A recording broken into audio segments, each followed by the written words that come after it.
Previously, on the Darken Realms. Then we start with the trial of seeing which sector to cut. Yes, my king. However, it would appear you are still struggling with your new powers. As the one who brought you back, let me be your guide and show you how to harness your strength and how to use your magic. Damn you, Garrick. I should be dead. I'm lying here suffering. And yet you still have the nerve to haunt me. Trying to push the pain from my mind, I continued to crawl. Not just for me, but for Elara and for Garrick, if they were still alive. The building was coming more into view now. All over me. Not anymore.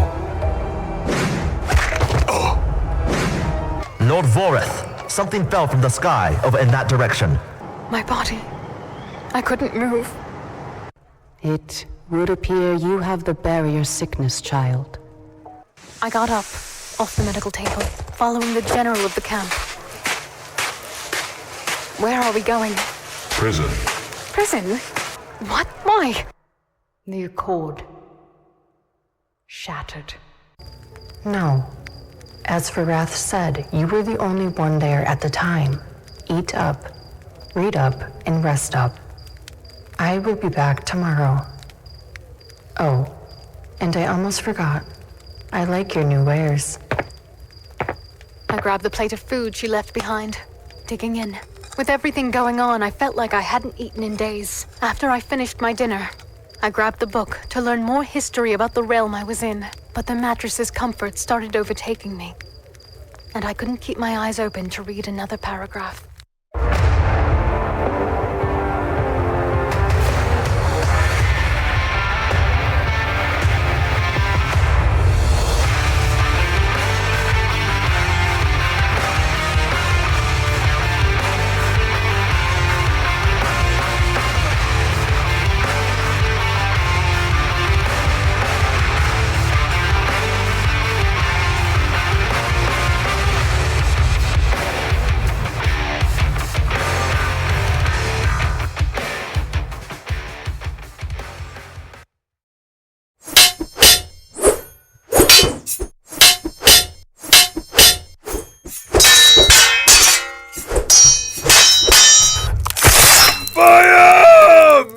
Well, what, my lord? Are you going to finish him? What? Finish me? I thought you said a healer would be present for accidents.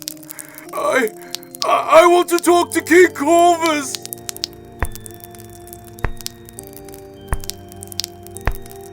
What makes you think that King Corvus, a king who is for the people of this kingdom, would want to see you? I just thought he'd want to know this was an accident. Accident? Do you want to know what happened to the last person that was in the royal courtroom and got blood on the royal court floor? Here, I'll show you. See that skull back there on King Corvus's throne? That's the last person that got blood on the royal court's floor. And as you can see, he's no longer with us. Now, are you sure you want to talk to King Corvus? Please, my lord. I'm losing a lot of blood. Finish it before I finish it for you. Sorry, my lord. Wait! What? No! I'm so sorry. I'm just following orders. Please!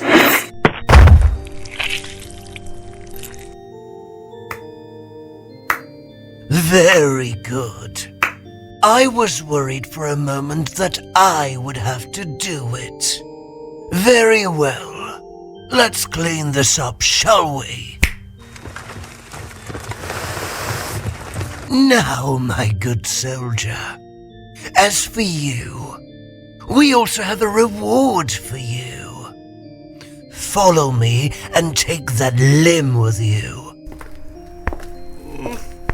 Okay.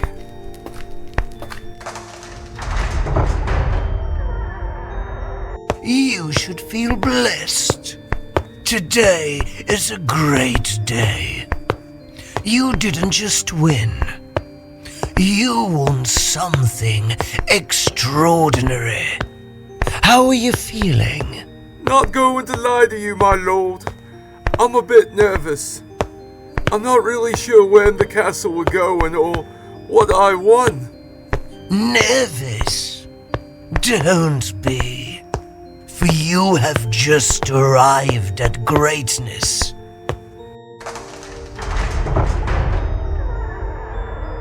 We honor winners and do away with weak fools.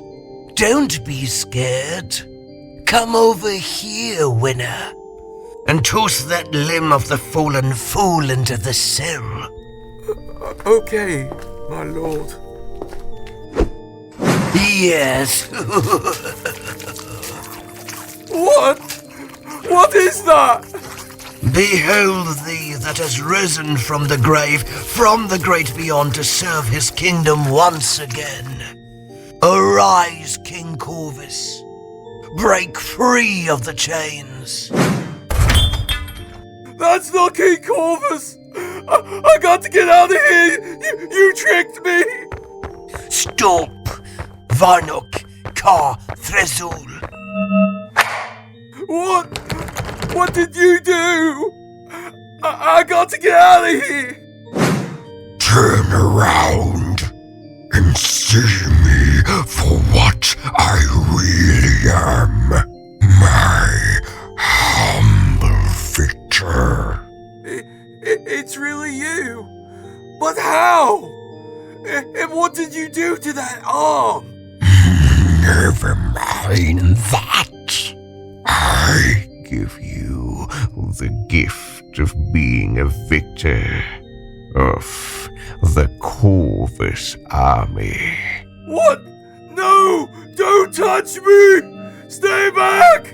Stay back! No!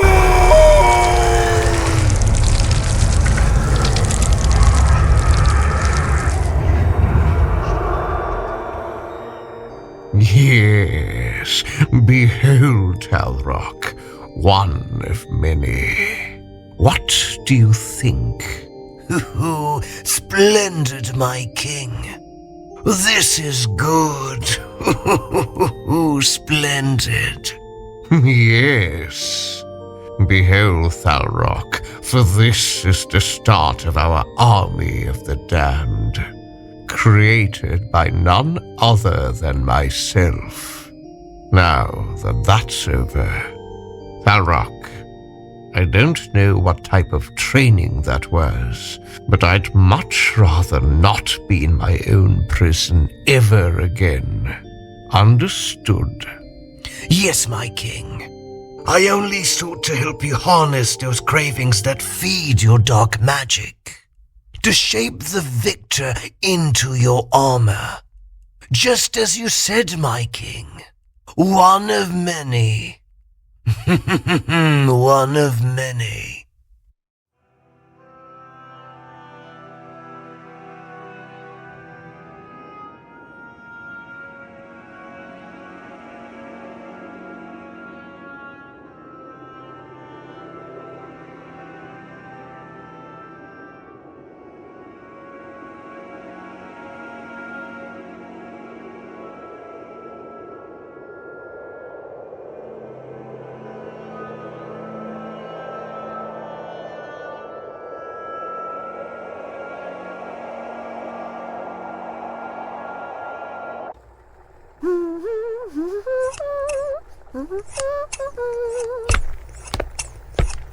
Selendra, must you play with the food before we eat it?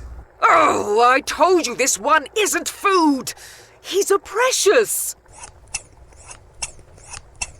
And I told you. I found him crawling over toward the Deathsworn lair. Thankfully, I caught him when I did. I don't care where you found him.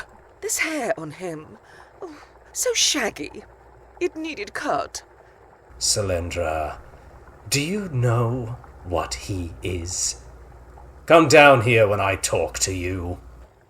There! Are you happy?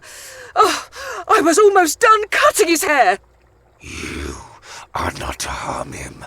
Not as long as I am here. We will find other food. Damn it, woman. Then what are we to do? Starve? One eye. That's all I could manage. Everything else felt shattered. My head buzzed like a forge left burning too long. Voices raised, echoing. Not human, not kind. My back. Gods, I couldn't move. Couldn't breathe without pain crawling through my ribs. The scent of blood and ash clung to the air like mold. A cauldron, or it sounded like one boiling somewhere, as chains creaked. Something was swinging. Was I in a cage? And these damn things were arguing. Were they in my head? Part of me wanted to fade again. The other part remembered her face. Her words echoing in my mind, telling me to come back to her. And that meant I had to stay alive and heal. But first, by the gods, would you two shut up? Some of us are hurt here. He's awake. Get back here! Don't you touch him! Before I could even shut my eyes, two figures appeared floating in front of me. One, sharp and regal, hovered with disgust carved into every line of his face. His jaw was narrow, lips curled in perpetual disdain, and those creature fangs protruded just enough to make his every word feel like a threat. His long white hair swept back like a plume of smoke, precise, untouched by age or battle. It had long pointed ears that stuck out from his hair, skin cracked with veins of shadow, and eyes, icy pupilless blue, colder than steel from one of my swords, colder than death itself. He didn't just look at me, he judged me. The other was something else entirely. Ethereal, terrifying. Her face was pale and porcelain, with scars tracing across the top of her head. Her long pointed ears moved a bit as she talked, with her long white hair flowing behind them, exposing them more. Her eyes glowing faintly like lanterns, again, with no pupils. Her fangs exposed, glistening in the fair lighting of the room. Not for hunger, but as a warning. They didn't speak to me. They argued right outside of this cage I was dangling in, like I was theirs. Get back down. No, I won't let you eat him. I'll make you a deal. Oh, sure, a wager. I swear to the unholy gods, you never cease to amaze me. Out of all the Dusk elves I've been stranded with, why'd it have to be you? What the hell does that mean? You heard me! Why did— Enough! Are you two going to continue to bicker over me like children, as if I'm not even here? If you're going to kill me, then do it! Just do it already! I'm done. I'm done listening to it all. I don't think my pain can handle it anymore. With pleasure. No, I said, not this one! There is something special about this one. You're letting your emotions get the better of you. I have no emotions. Now who's lying? Please, just shut up! See? He's in pain. He needs to be put down. Oh, you poor thing. Let me get you out of this. The woman grabbed me, lifting me out of the cage, causing even more pain to shoot through my body.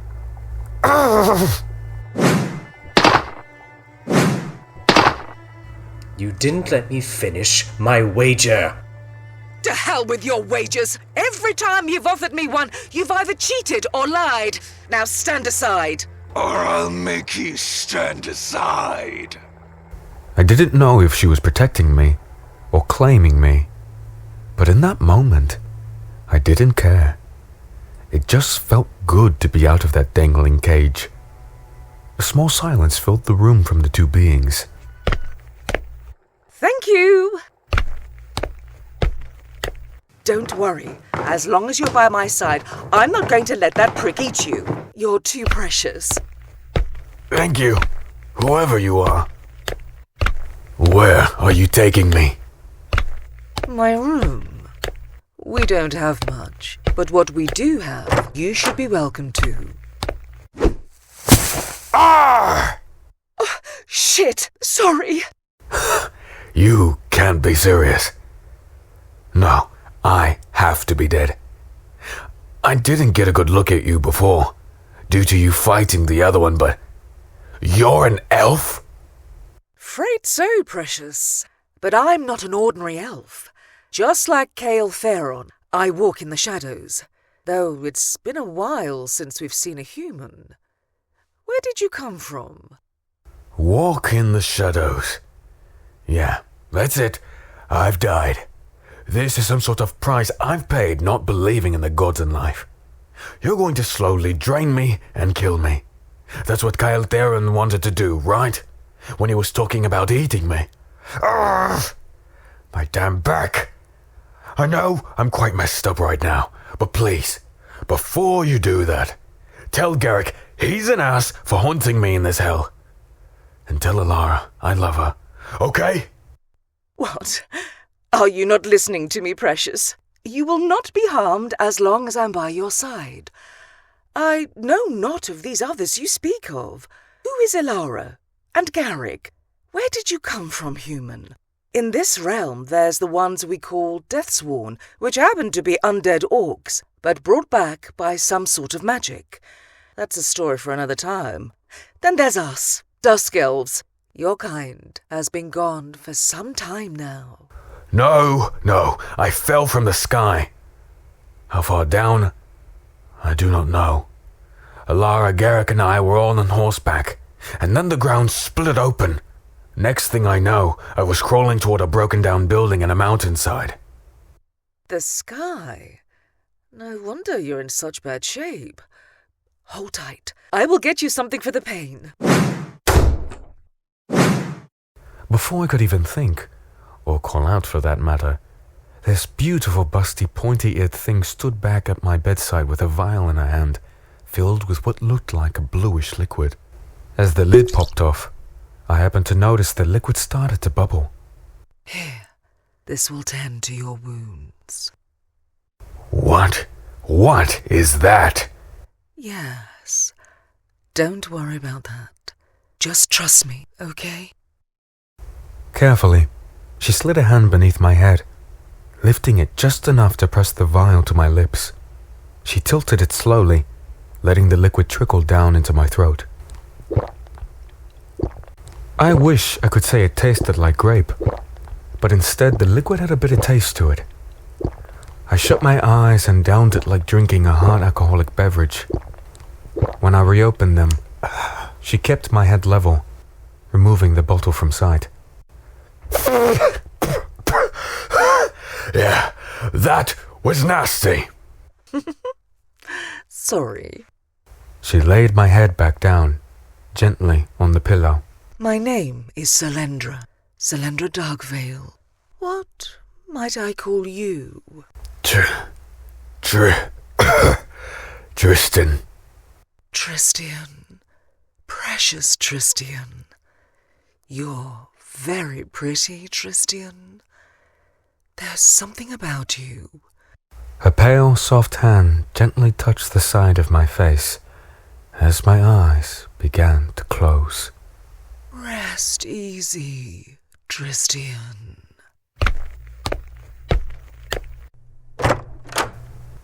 Whatever was in that vial, it hit me harder than I thought. My body sank into the bed, but my mind began to rise. Or I think it was my mind. I was hovering above my body, looking down onto it. Had seen better days. Face was cut up. My hair was different though. Did Selendra cut my hair? She must have when I was out the first time. I reached out to grab it, to examine it, but my hand went through my head. Oh no. I've died. I know, I keep thinking that, but this time I must really be gone. Selendra must have poisoned me. No. She said she wasn't going to let anyone hurt me. This must be some sort of magical side effect of whatever she gave me. You're such a fucking piece of shit, Cal. As I hovered above my body, I heard distant shouting. It came from behind the door. I hovered my way over to the door, walking through it. Not going to lie, I could get used to this. I floated down to the lower level where all the commotion was coming from. It was Selendra and Kael'Theron, fighting, once again, about me. And where is the prisoner now? He is not a prisoner. He is very injured. But if you must know, he's in my room, where he'll be staying until he's healed. I gave him a potion to help him rest. I guess it's true what all the others at the club have said about you, You really are a whore that likes to fuck humans. What did you say? I will rip you limb from limb. Oh, must you tempt me with a good time? Besides, if you're going to do that, you would have tried it by now. I'm aware he's injured, Selendra, but did you know he's sick, too? He is not sick. He is a mortal that is very injured right now. Now, take back what you said about me. I am not a whore. And even if I was, you're just jealous because you aren't hitting it.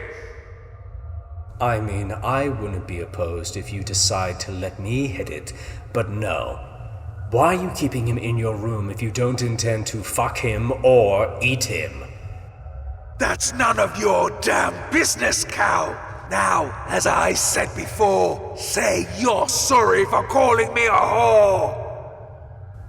Oh, you mean it this time? Yes. Okay, geez, I'm sorry. Thank you. I will deal with the rumors at the club another time. Back to this Tristian ordeal. The human has given you his name? So you really don't plan on eating him, do you? I'm done repeating myself. Tristian is something more. There's something about him.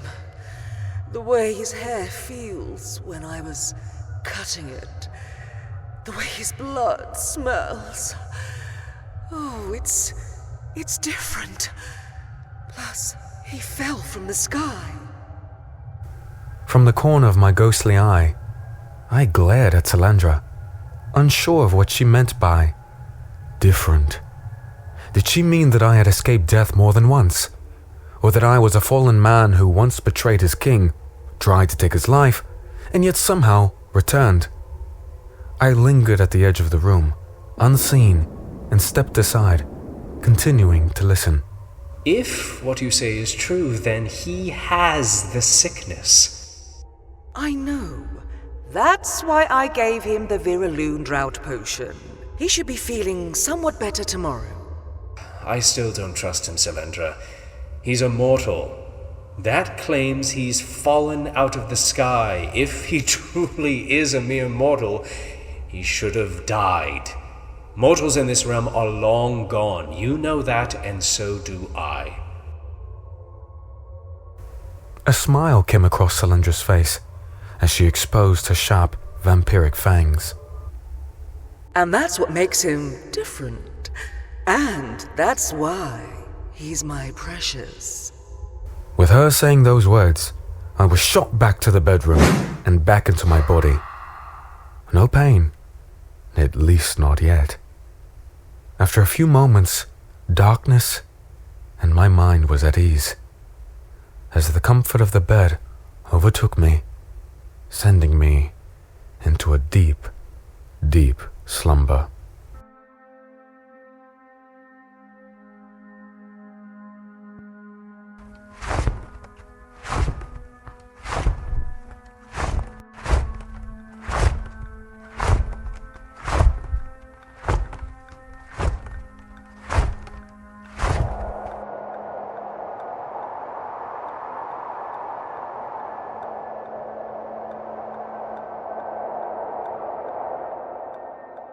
Chapter 14.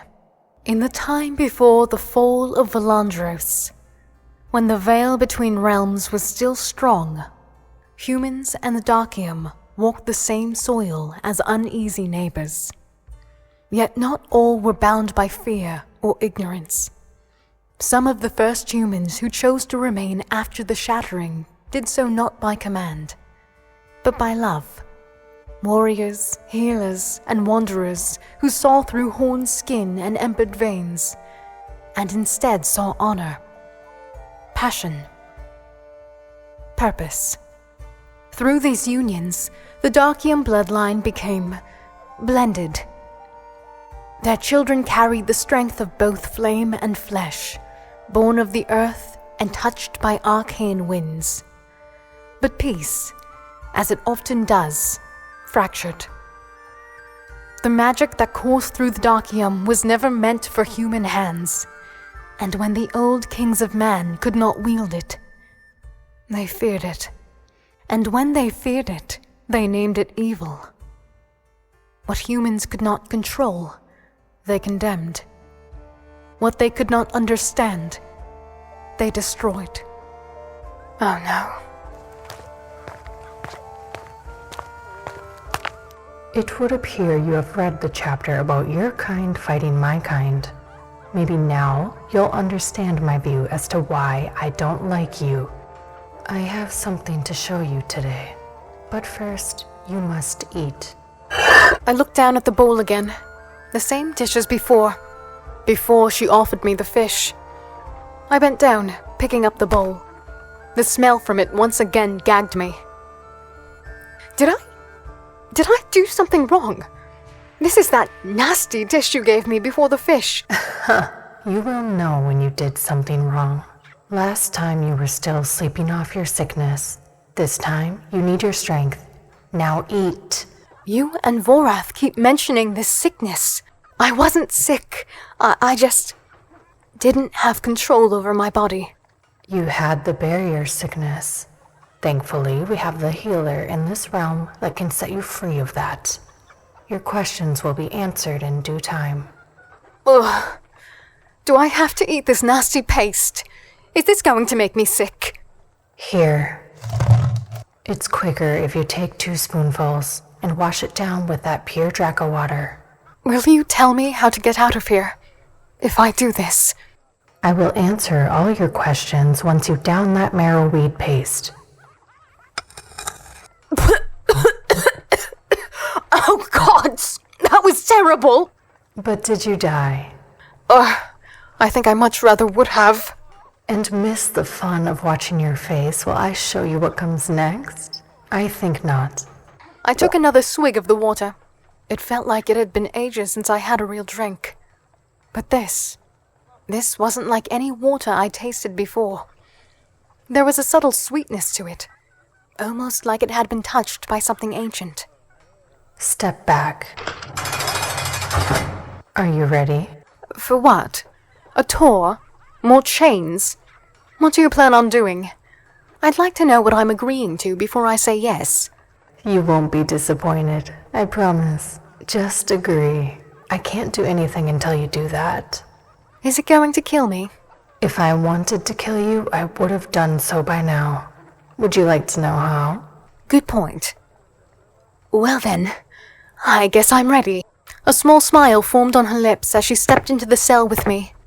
I stepped back a little bit, looking at her from the side of one of my eyes. Relax, human. Step back and relax.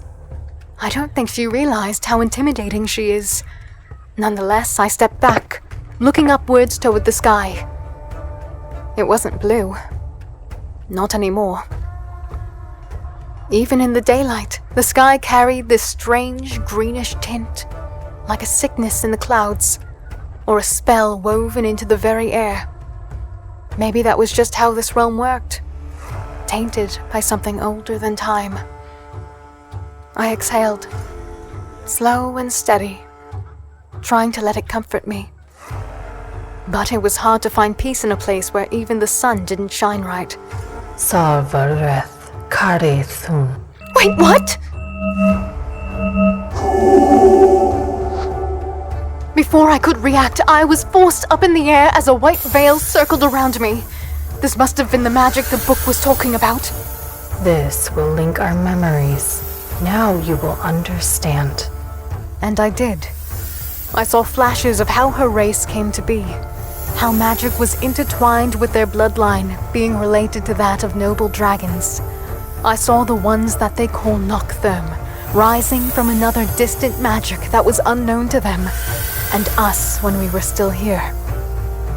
For centuries, the Darkium have been fighting this ongoing war between them and the Nocturne. I saw how Seraphias had a great-great ancestor that was linked to the race of my people. Then my mind shifted to the ruins I saw earlier, on the healer's clothing and Vorath's armor, and battle axes, and how it linked back to their magic, to their ancient dragon peers. Their land was getting overtaken by the Nocturne, and they've been cornered to this one continent for a few years now with no help in sight. Then, everything stopped. I fell back down to the ground, trying to catch my breath. Are you okay? Are you? Who is Corvus? Garrick? And Tristian? Tristian is my lover. Corvus, I think, is the reason why I'm here. I can't put my finger on it, but I feel like he's behind this somehow. You think that he used magic to rip open this realm, and that's how you ended up here. I saw it in your memories. Yes, and Garrick is mine and Tristan's friend. I don't know if he's still alive or not, but I have to get back to my realm. That's impossible. You have ancient magic running through you. How is it impossible? Because the magic that your Corvus has tapped into is not like ours. We cannot break barriers in dimensions. Even for an ancient magical race like yours. Then what has Corvus become? I don't know, but I'm sorry. If I would have known you went through all of this, I wouldn't have treated you the way we have been. The humans before you were not so kind. So I read and saw. I'm nothing like them. I know. Please, come with me. As Seraphias led me throughout the camp, I took notice of everything. Every flicker of fire, every clang of metal, every Darkium doing their part to keep this little civilization alive. It wasn't just survival. It was structure. Purpose. Forges roared as blacksmiths hammered glowing ore into armor and weaponry. Warriors trained in tight circles. Silent. Coordinated. Brutal. Healers moved between tents, their robes marked with faint dragon ruins that pulsed like embers in the dim light. Even the children, if you could call them that, helped carry supplies with hardened expressions that didn't belong on young faces. Then she took me to the southern part of the camp.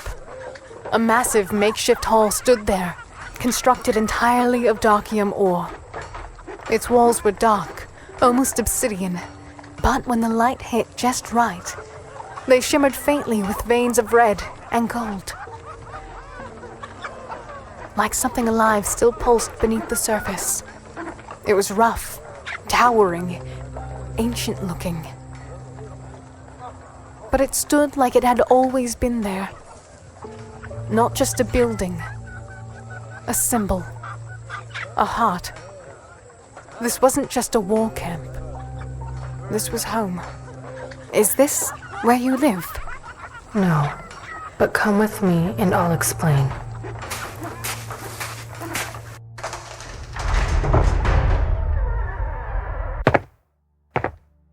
The inside was unlike anything I had seen before. The flooring was stone marble with a darker tint to it, not piercing white like most. The walls were a pretty shade of darker concrete greys, and chandeliers aligned the ceiling with small candles in them to light the hallway. This way. The staircase was paved with stone, but had blue carpeting in the middle for padding on the feet. As we climbed the stairs, I admired the art hanging on the walls. Some were paintings of their warriors, while others were of families. When we finally moved to the top floor of the castle, 2 candle holders lit the way of the giant golden door.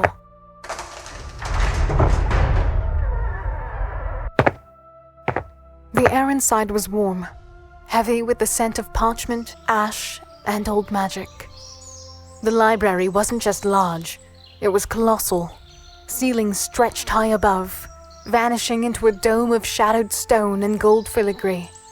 Long stone pillars carved with runes rose from the floor like ancient trees, supporting balconies upon balconies of books, each level stacked with tomes, scrolls, and relics sealed in glass. Candlelight flickered across dragonbone chandeliers, their glow casting shifting reflections across the marble floor that was inlaid with the Darkium sigil, a symbol that seemed to pulse faintly beneath my boots.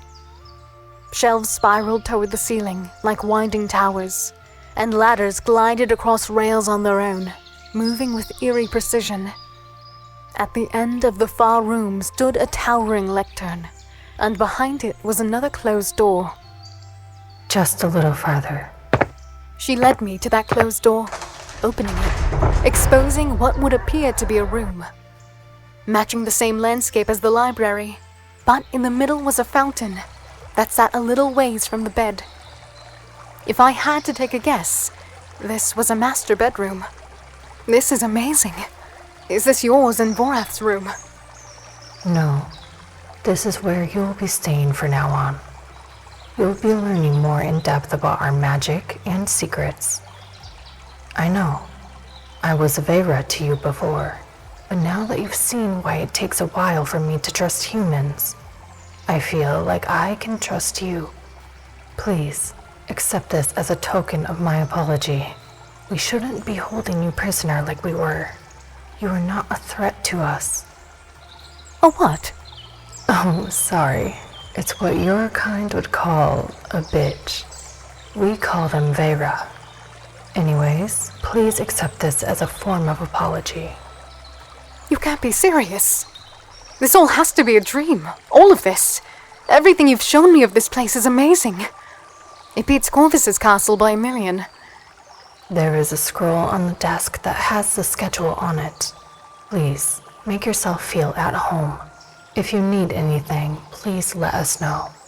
But how will all of this get me back home? I don't know.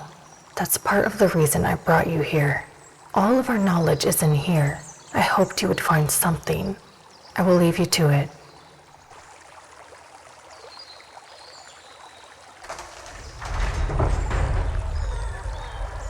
I tried to process all of this. There was a crazy amount of knowledge in this study. But why not help me?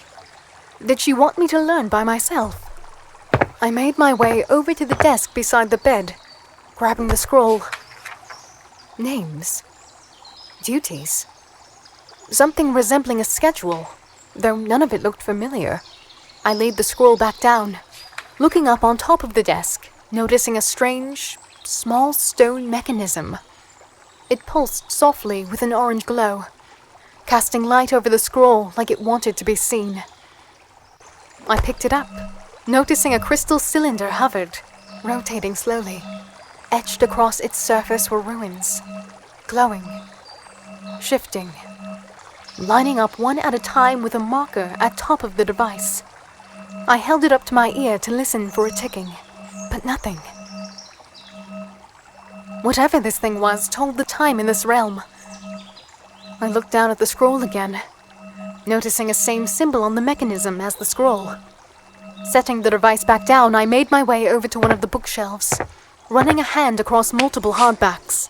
My hand stopped over one of the gold and red books. What's this? I reached for the book and started to pull. But before it even came free from the shelf, a loud mechanism clicked into place.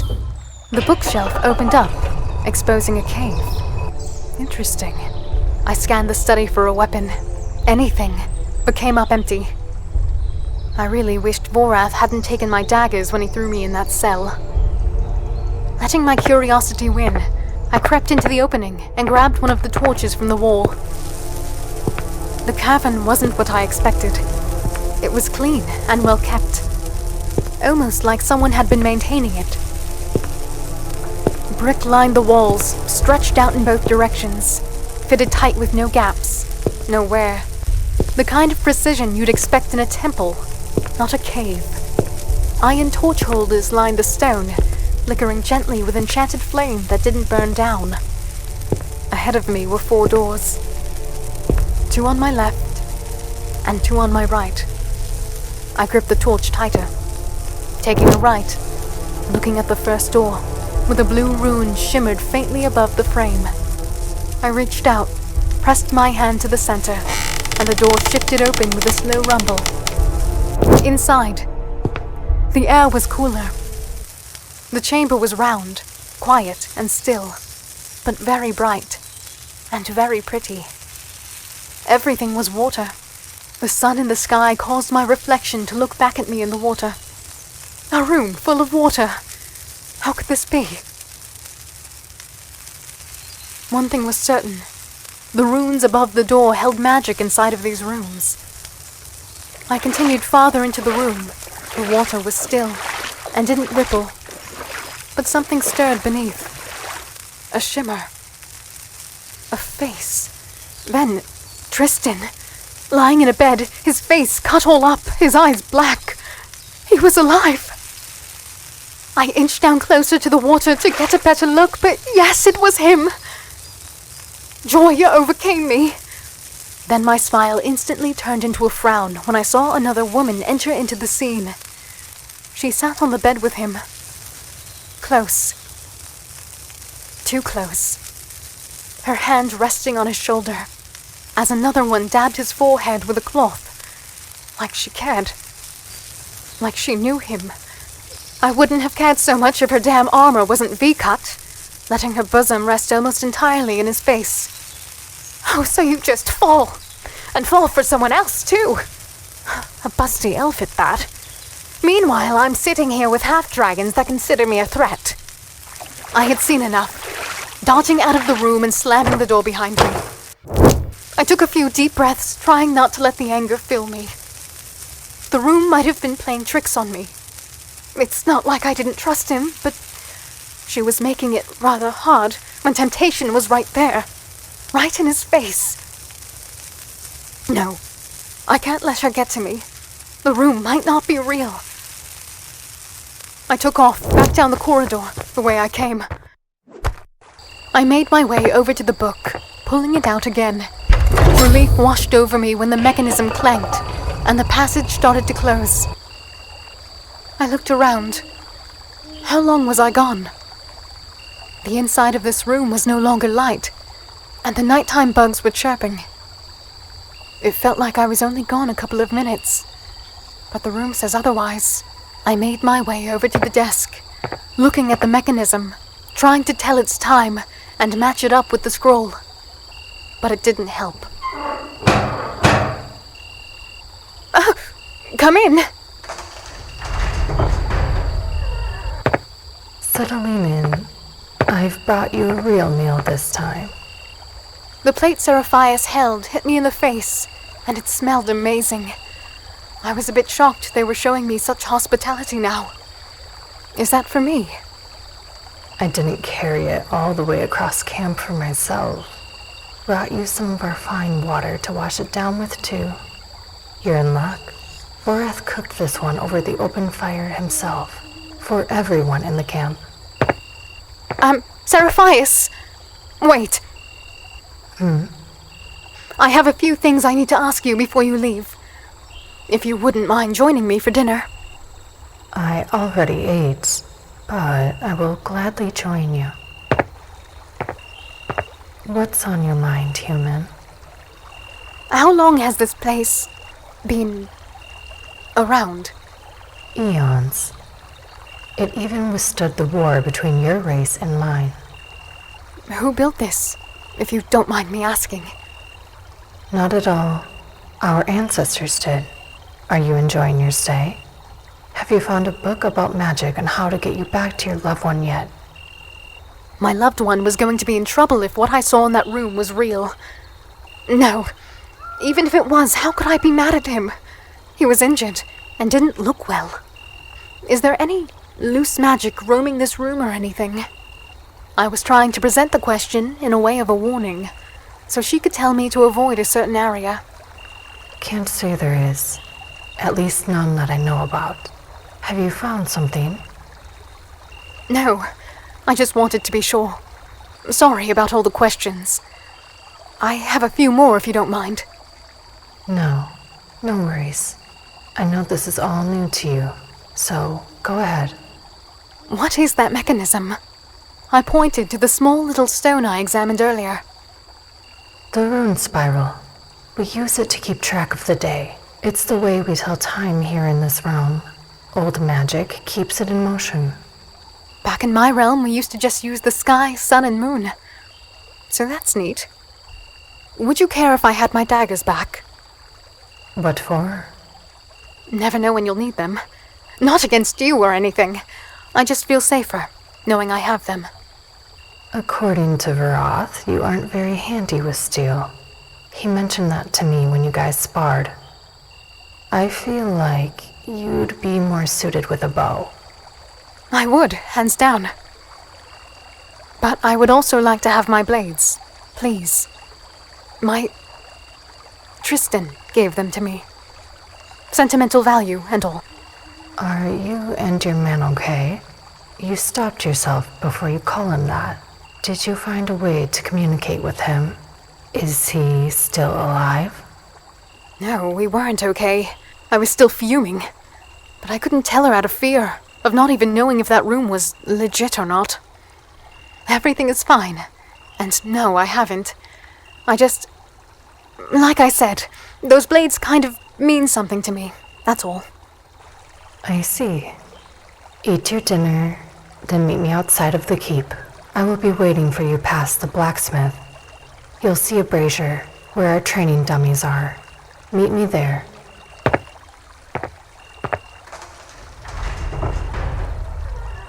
Her words weren't a threat, but more of a challenge.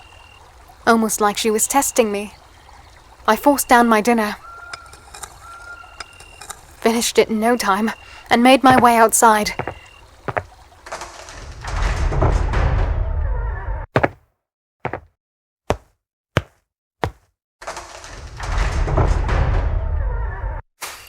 Past the blacksmith camp and into their training field.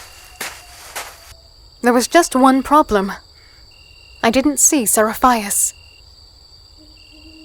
Hello? Seraphias?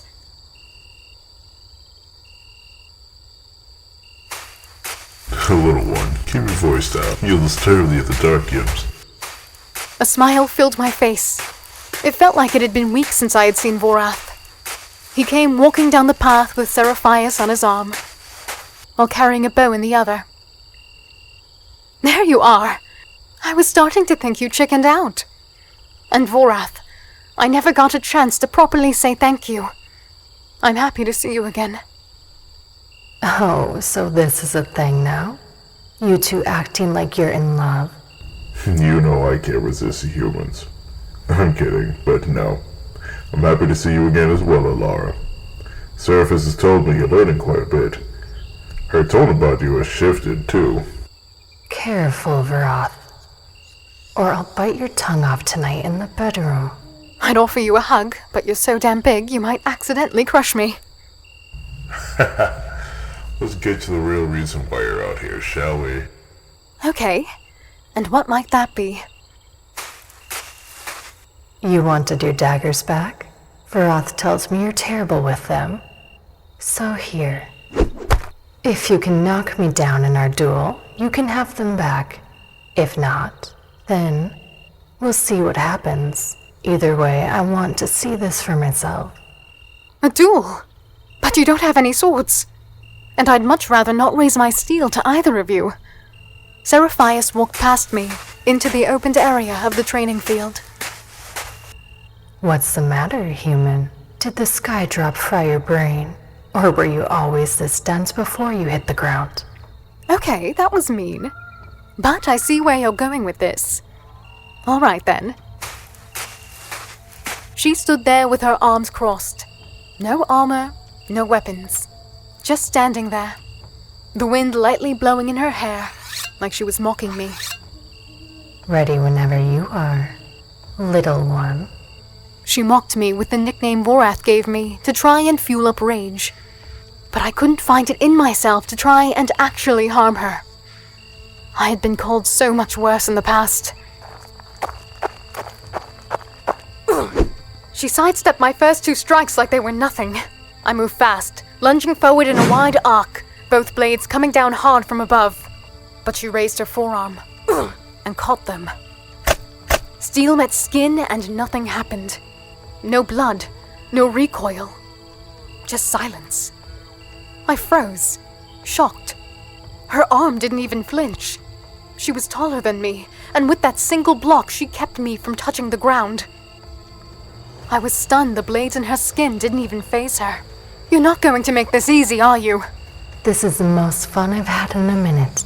Besides, you've already lost. Not hardly. I threw my weight around her arm, landing a few kicks to her midsection. She barely staggered, unfazed, before twirling her fingers with ease. No fair! You didn't tell me you would use your magic. What spell was that? Well, as it turns out, my husband here does know a thing or two about humans. He was right for a change. You hurt terrible. Hey, I wouldn't say I'm that bad. If you were a human, you would have been badly injured from catching my daggers in the arm. Well, you didn't win. But you also didn't embarrass yourself. Is that your way of saying I almost had you? Almost only counts in wide-range effect spells. Get up. She extended her hand not to mock me, but to help me up. And I took it, and brushed off the dirt from my armor. Oh, yes. Thanks for the armor, by the way. Guess I won't be getting my daggers back. You may have your daggers back once you leave the camp. However, Vorath here has a proposition for you. Oh? Here, take these. You mentioned to me earlier that you were better with a bow. So, prove it. See those 3 dummies there? I want you to hit them in the head. Now we're talking my language. I grabbed 2 more arrows from the bag and loaded them into my bow. Like it was nothing, I aimed and let go of the string. 3 arrows for 3 dummies. Just like Vorath asked, right in their heads. Bullseye. Indeed. 3 all at the same time. Vorath, that couldn't be a coincidence or a lucky shot. Vorath undid his strap around his shoulder, handing me the bag of arrows. You may not be the best with daggers, but you're great with the bow. You may keep this, and we will give you your blades back upon leaving the camp. I'm all right with that, thank you. My celebration was cut short with bright lights filling the night sky. What's that? Our dear Tristian, broken, bleeding, dangling in a cage, like a wind chime with opinions.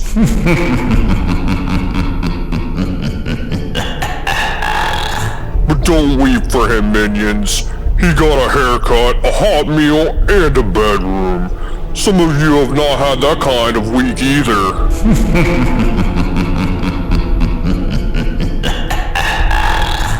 Now listen closely, my rotting listeners. If you're joining us on the podcast, do your good pal the Spectre a favor. Crawl over to Twisted Tranquility Production, hit that like button, leave a comment, and let the pesky algorithm on YouTube do the rest. It's always hungry.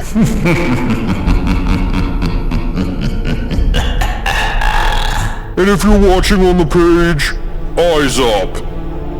Scan the barcode, head over to the podcast, Leave us a good review. Let our darkness spread over there too.